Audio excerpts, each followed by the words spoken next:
On October 1st, I went to the 11 o'clock Mass at the Church of St. Ignatius Loyola. It was much larger than Corpus Christi and also way more ornate.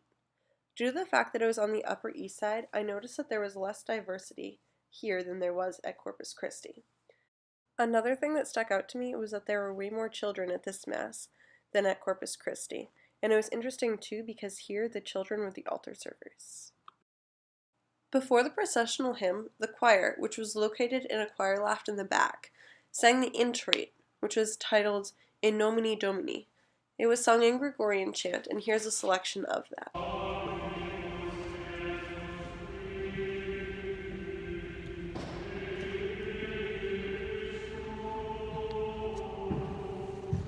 Because Mass started with Gregorian chant, I assumed that the rest of it would take a similar direction.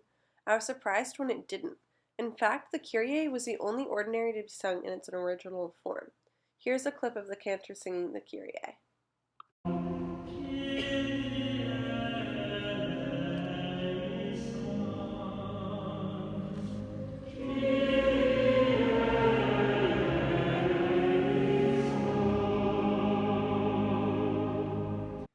Despite the fact, or maybe due to the fact that the church was much larger than Corpus Christi, I found that less of the congregation population sang along to the songs. Everyone participated in the verbal responses, yet when it came to singing, I felt though not everybody was on board.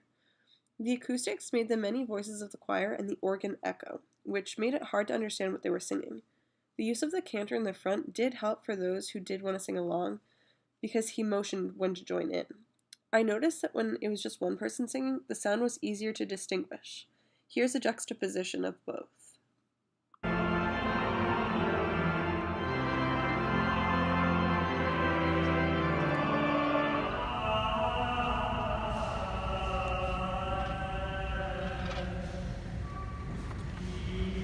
My favorite thing about going to church here was the priest. He gave his homily not from the pulpit, but from the front of the church at the same level as the congregation. I really like this because when he was reading the scriptures, he was elevated, and when he was preaching to the people, he was at our level. It seems symbolic to me that the word of the gospel was put on the pedestal, but then when it came to talking to everyday people, it helped us understand God's words put into our own perspective down at where we were. Also, he began his homily with a few interactive questions, which helped me right away to feel like I had a larger participation in the Mass. Overall, I was really impressed with the Mass, and I would definitely like to go back at some time.